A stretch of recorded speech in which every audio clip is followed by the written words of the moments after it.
ஆன்மீகம் என்ற பெயரில் மூட நம்பிக்கைகளை விதைத்து இளம் தலைமுறையினரை இருளுக்குள் தள்ளும் கார்ப்பரேட் ஆன்மீகவாதிகளின் வரிசையில் தற்போது புதிதாக முளைத்திருக்கும் நபர்தான் இந்த குட்டி நித்யானந்தா மகாவிஷ்ணு.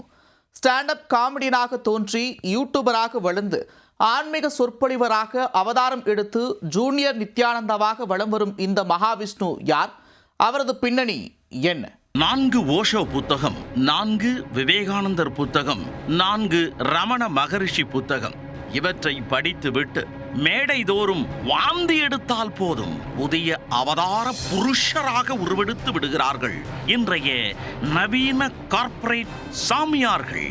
இடுப்பில் பாவாடையை கட்டிக்கொண்டு வித்தியாசமாக நடனம் ஆடினால் அவரை பாவாடை சித்தராக ஏற்றுக்கொள்ளும் அப்பாவி பொதுமக்கள் மத்தியில் மடிப்பு களையாத உடையுடன் வந்து மாயாஜால பேச்சுக்களை பேசி மக்களை முட்டாளாக்கும் இவர்கள் தங்களை தாங்களே கடவுளின் அவதாரம் என கூச்சமின்றி கூறிக்கொண்டு பலம் வர ஆரம்பித்து விடுகிறார்கள்.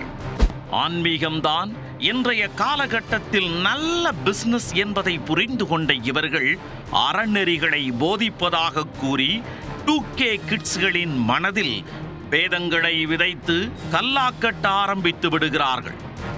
அந்த வகையில் தற்போது உருவாகி இருப்பவர்தான் தலைக்கு பின்னால் ஞான ஒளி பிரகாசிப்பது போல் காட்டிக்கொண்டு ஆன்மீக பில்டப்புகளை அள்ளிவிட்டு மேடைதோறும் அலப்பறை கொடுத்து கொண்டிருக்கும் மகாவிஷ்ணு. நித்யானந்தா பாணியில் தான் மகாவிஷ்ணுவின் அவதாரம் என பிரசங்கம் செய்யும் இவர் யார்? மேடைகள் தோறும் தோன்றி மூட நம்பிக்கைகளை விதைக்கும் இவரது பின்னணி என்ன? சிறுவயதில் அசத்தப்போவது யாரு என்ற தனியார் தொலைக்காட்சி நிகழ்ச்சியில் பங்கேற்று டிவி புகழ் வெளிச்சத்தில் ஆன்மீக பக்கம் திரும்பியவர்தான் இந்த மகாவிஷ்ணு. மதுரை மாவட்டம் அலங்காநல்லூரை சேர்ந்தவரான இவர் 10ஆம் வகுப்பு வரை மட்டுமே படித்துள்ளார். ஒரு தோசை சுட்டவனுக்கு துப்பாக்கி சுட தெரியாதா என்ற வடிவேலு நகைச்சுவை பாணியில் ஸ்டாண்ட் அப் காமெடி செய்தவனுக்கு ஸ்டாண்ட் அப் ஆன்மீகம் பேச தெரியாதா என எப்பொழுது நினைத்தாரோ தெரியவில்லை. திடீரென ஆன்மீக சொற்பொழிவாளராக அவதாரம் எடுத்து விட்டார். இதற்காக அவர் தேர்ந்தெடுத்த தளம்தான் யூடியூப். முதலில் மோட்டிவேஷனல் ஸ்பீக்கராக யூடியூபில் வலம் வந்தவர் கடவுளை அடையும்படி ஜோதிடம் பொய்யா மெய்யா என்பதோடு நிறுத்தி கொள்ளாமல் ஓஷோவை போல் பாலுணர்வு ஓர் இன்பச் செயல், பலர் மீது வரும் காம ஆசை என பல்வேறு பேக்ரவுண்டுகளை போட்டு தூர்வாரி இருக்கிறார் இந்த மகாவிஷ்ணு. அதோடு தான் ஒரு பெருமாளின் அவதாரம் என குடுகுடுப்பைக்காரர் தனது தாயிடம் சொன்னதாகவும் அதனால் தான் தனக்கு மகாவிஷ்ணு என பெயர் வைக்கப்பட்டதாகவும் ஒரு பிட்டை போட்டுள்ளார் மகாவிஷ்ணு. மேடை பேச்சுதான் நமக்கு மூலாதாரம் என்று தெரிந்து கொண்ட விஷ்ணு அதை வைத்து திட்டத்தை தொடங்கினார். கொரோனா காலகட்டத்தில் ஆந்திர மாநிலத்தில் உள்ள நாகலாபுரம் நீர்வீழ்ச்சிக்கு நண்பர்களுடன் சுற்றுலா சென்றவர் அங்கு மலையில் தனக்கு சாமி ஒருவர் அருள் கொடுத்ததாக கூறி தனது ஆன்மீக திட்டத்திற்கு வழிவகுத்தார். கொரோனாவில் முளைத்த கொக்காக மாறிய விஷ்ணு லேட்டஸ்ட் அப்டேட்டுகளுடன் யூடியூபில் தனது பில்டப் ஆன்மீக வசனங்களை தெரிவிக்க விட்டார். இதை மீடியா மார்க்கெட்டிங் மூலமாக யூடியூப், இன்ஸ்டாகிராம் போன்ற சமூக வலைத்தளங்களிலும் பரவச் செய்தார்.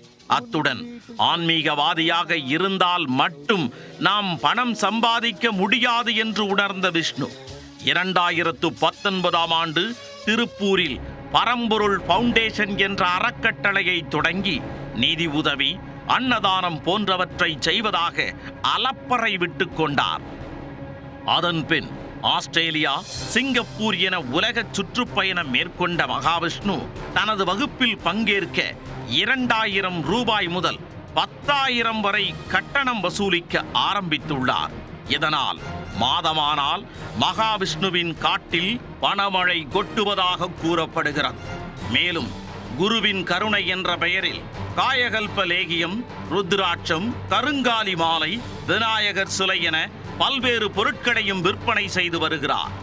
இதில் உள்ளங்கை அளவே உள்ள காரிய சித்தி விநாயகர் சிலை 25,000 ரூபாய்க்கு விற்கப்படுவதாக தெரிகிறது.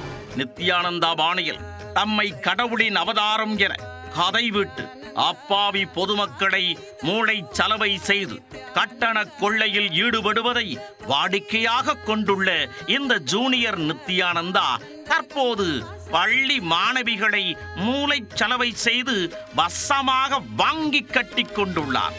நித்யானந்தாவை போலவே பரம்பொருள் யோகா பிடிஒய் லிமிடெட் என்ற பெயரில் அண்மையில் ஆஸ்திரேலியாவில் கிளை தொடங்கி கடை விரித்திருக்கிறார் இந்த குட்டி நித்யானந்தா. தமிழக அமைச்சர்கள் பலரையும் சந்தித்து புகைப்படம் எடுத்து தனது சமூக வலைத்தளங்களில் பரவ விட்டிருக்கிறார்.